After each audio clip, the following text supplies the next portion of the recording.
مجھ سے زنا ہو گیا، مجھے پاک کر دے۔ تو محبوب کریم علیہ السلام نے فرمایا تو کیسے ثابت کرے گی تو نے گناہ کیا؟ یعنی مجرم کو ثابت کرنا پڑ رہا ہے کہ میں گناہ گار۔ یہ وہ کمال ہے کہ انسانوں کو احساس ہونے لگے کہ یہاں ہم غلط ہیں۔ جب اعتراف جرم ہوتا ہے، جب بیماری کی تشخیص ہوتی ہے تو پھر اس کا علاج بھی ہو جاتا ہے۔ حضرت انس بن مالک کہتے ہیں وہ عرض کرنے لگی حضور میرے پیٹ میں ناجائز بچہ ہے۔ حضور نے فرمایا جا جب بچہ پیدا ہو تو پھر آنا۔ وہ 8 ماہ کے بعد آئی تو اس کی گود میں پھول سا بچہ تھا۔ حضور نے فرمایا واپس جا، جب روٹی کھانے لگ جائے تو پھر آنا۔ وہ 2 سال 2.25 سال دودھ پلاتی رہی، پھر جب آئی تو بچے کے ہاتھ میں روٹی کا ٹکڑا تھا۔ کریم محبوب صلی اللہ تعالی علیہ وسلم سے آ کے جب اس نے بات کی تو وہ درد سے روئی، کہنے لگی یا رسول اللہ 3 سال ہونے کو ہیں، میں نے گناہ کیا ہے، میں ساری رات سو نہیں پاتی۔ حضور تڑپتی اگر اس حال میں مر گئی تو اپنے رب کو کیا منہ دکھاؤں، مجھے پاک کر دے، میرے حال پہ رحم فرمائے۔ محبوب کریم صلی اللہ علیہ وسلم نے بچہ ایک صحابی کو دیا، فرمایا بچوں کی طرح پالنا، اور کہا اسے لے جاؤ، پتھر مار مار کے اسے سنسار کر دو۔ صحابہ کہتے ہیں اسے پتھر لگ رہے تھے اور حضور بے چینی کے ساتھ ٹہل رہے تھے۔ آ کے خبر دی حضور وہ تو وصال کر گئی، انتقال ہو گیا۔ فرمایا یہاں تک تو بات اس کی تھی۔ حضرت انس بن مالک کہتے اب محبوب کریم نے صحابیات سے فرمایا اسے غسل دو، کفن پہناؤ، جنازہ تیار ہو جائے تو مجھے خبر کرنا۔ حضرت انس بن مالک کہتے ہیں غسل ہوا، کفن ہوا، جنازہ تیار ہوا تو حیران ہم تب ہوئے جب میرے محبوب نے فرمایا صفے بناؤ، میں خود جنازہ پڑھاؤں گا، میں خود جنازہ پڑھاؤں گا۔ اور سرکار نے جنازہ پڑھایا تو ایک شخص کی زبان سے نکلا حضور اس ملعون کا معاذ اللہ جنازہ جس نے ناجائز بچہ جنا، اس کے لیے آپ دعا کر رہے ہیں، جنازہ پڑھا۔ اور حضور فرمانے لگے خاموش ہو جاؤ، تم نے گناہ دیکھا ہے اس کا احساس نہیں دیکھا، تم نے غلطی دیکھی ہے لیکن اس کی توبہ کا انداز نہیں دیکھا۔ اور صاحب کنز العمال نے یہ لفظ نقل کیے ہیں کہ کریم محبوب فرمانے لگے اس نے تو ایسی شاندار توبہ کی ہے کہ اگر میں اپنی ساری امت میں بانٹ دوں تو اللہ سب کی مغفرت فرما دے گا۔ احساس جب پیدا ہو جاتا ہے نا اپنے دل کے اندر کہ یہاں میں غلط ہوں، ان العبد اذا اعترف ثم تاب تاب اللہ علیہ او کما قال نبی صلی اللہ علیہ وسلم، رواہ مشکات۔ حضور نے فرمایا جب کوئی بندہ کہتا ہے نا اللہ میں بھول گیا تھا اور پھر وہ توبہ کرتا ہے تو رب اس کی توبہ کو فوراً ہی قبول فرما لیتا ہے۔ حضرت عبداللہ بن حذافہ جہاد کر رہے تھے، روم کے عیسائیوں نے گرفتار کر لیا، 1000 آدمی نے مل کے پکڑا، گرفتار نہیں ہوتے تھے صحابی، 1000 آدمی نے گھیرا ڈالا، گرفتار کر کے لے گئے۔ اور جب بادشاہ کے سامنے گئے تو وزیر کہنے لگا بادشاہ بندہ بڑے کام کا ہے، اگر ہمارے قابو آ گیا تو فائدہ دے گا۔ صحابی ہیں حضرت عبداللہ بن حذافہ، حضرت فاروق اعظم کا زمانہ ہے، اگر قابو آ گیا تو فائدہ دے گا۔ بادشاہ کہنے لگا کیوں، کیا خوبی ہے؟ کہنے لگے ہم 1000 آدمی تھے، یہ اکیلا قابو نہیں آ رہا تھا، 1000 آدمی تھے، اگر ہماری فوج میں شامل ہو گیا تو بہت بڑا جرنیل ملے گا۔ بادشاہ کہنے لگا کوئی مسئلہ نہیں، 2-3 چیزیں ہوتی ہیں بندے کو خریدنے کے لیے، خرید لیتے ہیں۔ بادشاہ کہنے لگا عبداللہ جتنی دولت تجھے چاہیے میں تجھے دے دیتا ہوں، میرے لشکر میں آ جا، معاذ اللہ اسلام چھوڑ دے۔ حضرت عبداللہ بن حذافہ کیا فرماتے ہیں بڑا تو بیوقوف ہے، میں نے دولت کمانی ہوتی تو مدینے میں بیٹھ کے تجارت کرتا، میں دولت کمانے نہیں نکلا، میں تو رسول اللہ کی رضا کمانے کے لیے نکلا ہوا ہوں۔ دولت کمانی ہوتی تو کسی مارکیٹ میں ہوتا، میدان میں آنا تھا، شہادت ہے مطلوب مقصود مومن، نہ مال غنیمت نہ کشور کشائی، یہ دولت تو لونڈی ہے رسول اللہ کے دروازے کی، یہ تو پیچھے پیچھے پھرتی ہے نبی پاک کے غلاموں، یہ کمانی ہوتی تو میں کسی مارکیٹ میں ہوتا، میدان میں تھوڑا ہوتا۔ عبداللہ بن حذافہ سے ایک دوسری چال چلی، کہنے لگے میاں عہدہ جو تجھے چاہیے، میں بادشاہ ہوں، میرے نیچے جو عہدہ تو کہے گا وہ تجھے مل جائے گا۔ حضرت عبداللہ بن حذافہ کہنے لگے شاید تجھے پتہ نہیں میری تعریف کیا ہے، شاید تو جانتا نہیں میری تعریف کیا ہے۔ کہا صاحب کی کیا تعریف ہے؟ کہنے لگے میں رسول اللہ کا صحابی ہوں اور کائنات میں سب سے بڑا عہدہ مصطفیٰ کے صحابی ہونے کا عہدہ ہے۔ صحابہ وہ صحابہ تھے جن کی ہر صبح عید ہوتی تھی، خدا کا قرب حاصل تھا، نبی کی دید ہوتی تھی۔ فرمایا میں نے حضور کے جلوے دیکھے ہوئے ہیں، مجھے عہدے کی ضرورت ہی نہیں، اور میں نے عہدہ لینا ہوتا تو میں سیاست کرتا، میں تو شہادت لینے نکلا ہوں میدان میں، عہدے کا میں نے کیا کرنا ہے؟ اب بادشاہ کہنے لگا اسے قتل کر دو، وزیر کہنے لگا نہیں، ایک بات اور ہے، مجھے ایک چال اور چلنے دو۔ کہا وہ کیا؟ کہنے لگے میری بیٹی بڑی خوبصورت ہے، مجھے موقع دو اپنی ہی بیٹی کو سجا بنا کے، وہ جوان جس کی جوانی اتنی بڑی ہے کہ 1000 آدمی مقابلے میں کھڑا نہیں ہوتا، اس جوان کے کمرے میں رات کی تنہائی میں بنا سوار کے بی بی کو بھیجا۔ وہ بی بی کہتی ہے میں ساری رات بن سور کے اس صحابی کے کمرے میں بیٹھی رہی، لیکن یہ کیا شخص تھا، ساری رات ہی مسلح پہ بیٹھا رہا، ساری رات ہی، کچھ دیر تھک جاتا تو یہ کریم رسول پہ درود پڑھنا شروع کر دیتا۔ بی بی کہتی ہے سحری ہو گئی تو میں نے چھو کے دیکھا کہ انسان ہے کہ جن ہے، یہ بندہ ہے کہ فرشتہ ہے، چھو کے دیکھا۔ کہنے لگے پیچھے ہٹ جا۔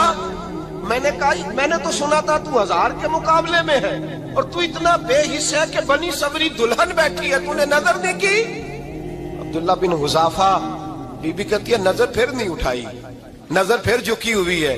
کہنے لگے بی بی میں مجبور ہوں، اب میرے اوپر کوئی حسن نہیں چلتا، میں نے جلوہ بدوحا کا دیدار کیا ہوا ہے، اب میری نگاہوں میں جچتا نہیں کوئی، اس لیے کہ جیسے میرے سرکار ہے ایسا نہیں کوئی۔ کبھی بھی اب نہیں کسی کا میرے اوپر جادو چلتا، میں نے مصطفیٰ کو، اور کہا ذرا پیچھے ہٹ کے بیٹھ، مجھے میرے رسول نے غیر محرم سے بچنے کا حکم دیا ہے، ذرا پیچھے ہٹ کے بیٹھ۔ سحری کا وقت تھا، وہ بی بی کہتی ہے اس نوجوان کے جملے میرا سینہ چیر گئے، کلیجہ پھٹ گیا، چیخ نکلی، میں کفر کے عالم میں روئی۔ میں نے کہا مجھے بتا تو صحیح، آخر یہ جذبہ کہاں سے ملتا ہے، آخر یہ روشنی تو میں نے دیکھی نہیں، کہاں سے آتی ہے؟ ایک میرا باپ ہے جو بنا سور کے مجھے تیرے کمرے میں چھوڑ گیا، بتلا یہ کہاں سے کیف آتے ہیں؟ عبداللہ بن حذافہ کہنے لگے اگر کیف لینا ہے تو تو بھی میرے مصطفیٰ کا کلمہ پڑھ جا، آجا دروازے رسول پہ جھک جا، مل جائے گا۔ سویرے دروازے پہ باپ آیا بیٹی سے رزلٹ لینے، دروازہ کھولا تو بیٹی نقاب پہنے باہر آئی۔ باپ کہنے لگا کیا بلا؟ کہنے لگی پیچھے ہٹ جا، تو غیر محرم ہے، کافر ہے، میں مسلمان ہوں۔ اس نے کہا کیا ہوا؟ کہنے لگی تیرے جیسے کو باپ کہوں، تیرے جیسے کو جو مجھے استعمال کر رہا تھا، میں تجھے باپ نہیں مانتی، میں اب رسول والی ہو گئی، میں حضرت فاطمہ کی کنیزہ ہو گئی، میں اب نبی کریم کی خادمہ ہوں، خبردار میرے قریب نہ آنا۔ یہ داؤ بھی ناکام ہوا۔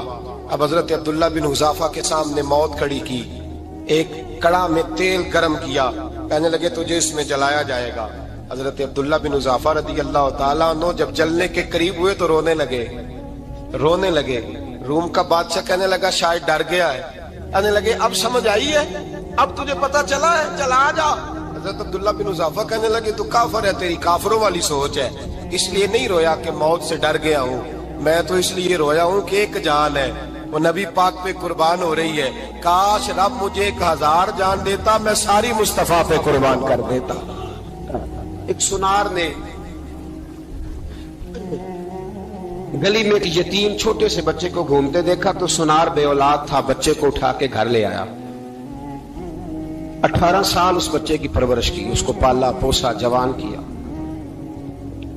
سنار کے پاس وہ دکان پہ چلا جاتا، وہ کئی دفعہ دکان پہ رہتا، کئی دفعہ گھر میں رہتا۔ ایک دفعہ وہ دکان پہ تھا، بچہ گھر تھا، 18 سال کا جوان، اس کی بیوی اکیلی تھی، وہ جس نے ماں بن کے پالا تھا اس نے اسی پہ حملہ کر دیا، اس کا بازو بری نیت سے تھاما، بیوی چیخی، تھوڑی دیر گزری تو وہ نوجوان پیروں میں بیٹھ گیا، کہنے لگا اماں پتہ نہیں مجھے کیا ہوا۔ شام کو سنار آیا، بیوی چیخنے لگی، چلانے لگی، کہنے لگی آج عجیب بات ہوئی، جس کو میں نے جگر کا خون دے دے کے پالا اسی نے گندی نظر ڈالی۔ سنار محو حیرت ہے، بیوی کا خیال تھا کہ لٹھ اٹھائے گا، ڈنڈا اٹھائے گا، نوجوان کو مارے گا، لیکن وہ رونے لگ گیا۔ اس نے کہا آج اس نے میرا بازو تھاما ہے، جانے کیا کیا ہے، پریشان ہونے لگ گیا، سجدے میں گر گیا، کہا تو بتاتا کیوں نہیں؟ تو وہ سنار کہنے لگا اس کی غلطی نہیں، 18 سال کے بعد آج مجھ پر بھی شیطان سوار ہوا تھا، ایک عورت آئی تھی، وہ اپنے بازوؤں میں چوڑیاں پہننا چاہتی تھی تو میں نے بھی گندی نظر سے ہاتھ ڈالا تھا، رب کریم نے مجھے فوراً اس کی سزا دی۔ جن کے گھروں میں بیٹیاں ہوتی ہیں ان کی نظریں گندی نہیں ہوتی، جو بیٹیوں کے باپ ہوتے ہیں, جو بہنوں کے بھائی ہوتے ہیں, ان کی نظریں گندی. اور اگر تو ٹیلی فون کرتا ہے, تو کسی عورت کے ساتھ تعلق رکھتا ہے, تو یہ بات لکھ لے, امام فخر الدین رازی 1, علامہ اسماعیل حقی 2, ملا جلال الدین رومی 3, امام خازن 4, امام جلال الدین سیوطی 5 حدیث کے استاد اور محدث لکھتے ہیں کہ اگر تو کسی پر گندی نظر ڈالے گا تو تیرا گھر بچ سکتا, یاد رکھ, نہیں بچے گا. اس لیے کہ تیری نظر کسی کی بیٹی کو بیٹی سمجھ, تاکہ تیری بچی کا پردہ قائم رہے.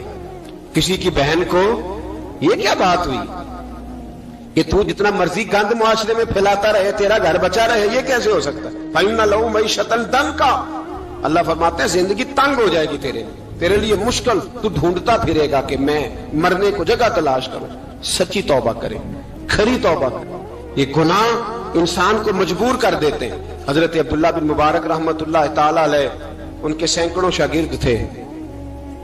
ایک شاگرد کے انتقال کا وقت آیا تو گھر گئے ملنے. آپ کہتے ہیں میں نے زور لگا لیا پر اس کی زبان پر کلمہ جاری نہیں ہوا. میں اسے کہتا کلمہ پڑھ پر اس کی زبان پر جاری. اللہ اکبر, بہت بڑی نعمت ہے. دعا فرمائیں اللہ ایمان کی موت عطا فرمائے, ایمان کی موت دے اللہ کریم, ایمان کی موت دے. ایسے بھی لوگ دیکھے ہیں, مسجد نبوی ہے, رسول اللہ کا شہر ہے, سر سجدے میں ہے, روح پرواز کر گئی. روح پرواز, کتنا نصیبوں والا ہے, کتنا نصیبوں والا ہے کہ مسجد نبی میں سر سجدے میں رکھا ہے, اور اللہ تبارک و تعالیٰ نے محبوب کے قدموں میں موت عطا فرمائی. تو حضرت عبداللہ بن مبارک کہتے ہیں میں نے اس کو کہا کلمہ پڑھ, تو اس کی زبان پہ جاری نہیں ہوتا. میں بار بار کہتا تو وہ منت کرتا, کہتا حضور میں کوشش کرتا ہوں جاری نہیں ہوتا. فرماتے میں پریشان ہو کے اٹھا, ابھی میں دروازے پہ پہنچا تھا, اس نے چیخ ماری اور روح پرواز کر گئی. بچے رونے لگے, بیوی رونے لگی. تو میں نے اس کی بیوی سے کہا کہ جرم کیا کرتا تھا, اتنا بڑا پاپی پہ کلمہ جاری نہیں ہوا. اس کی زوجہ کہنے لگی حضرت جی 2 گناہ تھے اس کے. ایک تو یہ شراب کا عادی تھا, روکتی تھی باز نہیں آتا تھا, اور دوسری بات یہ کہ یہ اپنی اماں کا نافرمان تھا. وہ 2 گلیاں چھوڑ کے رہتی ہے, یہ کبھی ملنے نہیں گیا تھا. اس بوڑھی کا کلیجہ اس کی طرف سے بڑی تکلیف میں تھا. تو حضرت عبداللہ بن مبارک کہنے لگے جا تو بھی دعا کر, اور اس کی ماں کو بھی کہہ دعا کرے کہ یہاں تو یہ کلمہ نہیں اسے نصیب ہوا, اللہ کرے اللہ آخرت کی منزلیں اس کی بہتر فرما دے. یہ حدیث سنانے لگا ہوں, حدیث ہے, حدیث رسول ہے.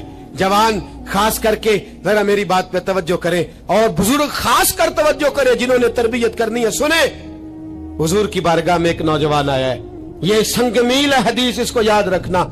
عرض کی حضور میں سارے گناہ چھوڑ سکتا ہوں, زنا نہیں چھوڑتا. حضور مجھے زنا کی اجازت ہونی چاہیے. میرے حبیب نے تھپکی دی, بٹھا لیا.